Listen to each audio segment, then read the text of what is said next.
Baitul Maqdis adalah kota suci milik kaum muslimin. Selama khilafah Islamiyah tegak berdiri, kaum muslimin berusaha menjaga Baitul Maqdis. Ketika Baitul Maqdis direbut oleh pasukan salib, Sultan Salahuddin Al-Ayyubi kembali membebaskannya dengan melakukan jihad fisabilillah. Kini Baitul Maqdis direbut oleh Zionis laknatullah.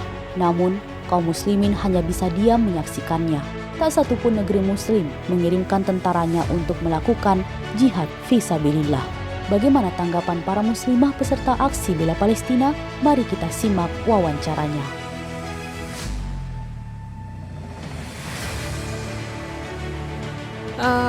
Pernah sih Mbak, sedikit-sedikit ya, bahwa Baitul Maqdis itu kan tanahnya kaum muslimin ya, dan dari situlah kemudian gitu ya, ada seorang pejuang ya namanya Salahuddin Al-Ayyubi ya. Pernah, sejarahnya dari ini, baca buku.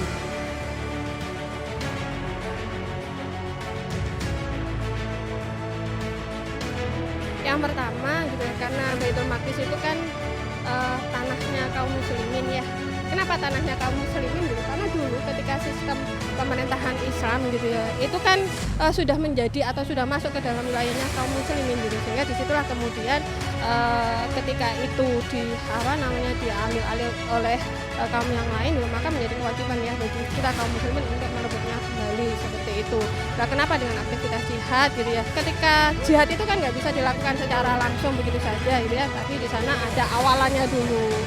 Lah, mentok ternyata nggak bisa dilakukan dengan menyampaikan secara lisan gitu ya.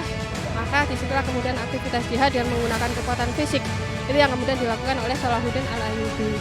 Karena memang membebaskan Palestina itu memang harus dengan jihad.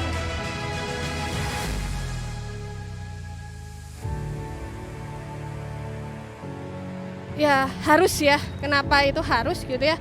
Karena kalau dulu aja direbut sama Salahuddin Al-Ayyubi itu adalah dengan aktivitas jihad, Salahuddin Al-Ayyubi itu adalah seorang muslim gitu ya, maka kita pun juga harus merebutnya kembali.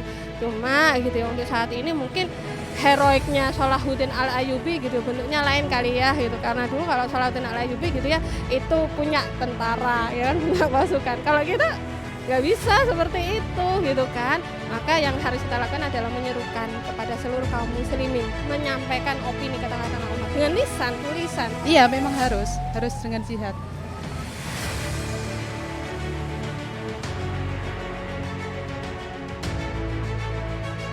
Yang dibutuhkan seorang muslim untuk bisa berjihad apa ya gitu ya.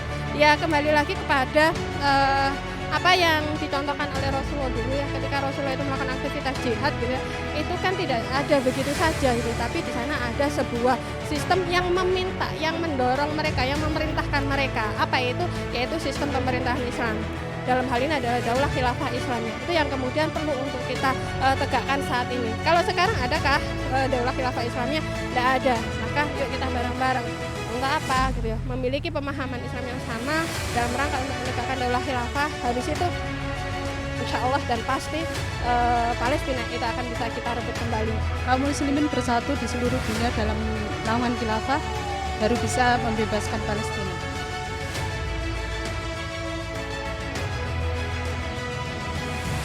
Mungkin kalau saat ini ketika kita berbicara masalah jihad itu adanya institusi, ya kan? Kalau saat ini ketika kaum muslimin itu tidak memiliki institusi, maka langkah yang harus dilakukan adalah menegakkan institusi itu.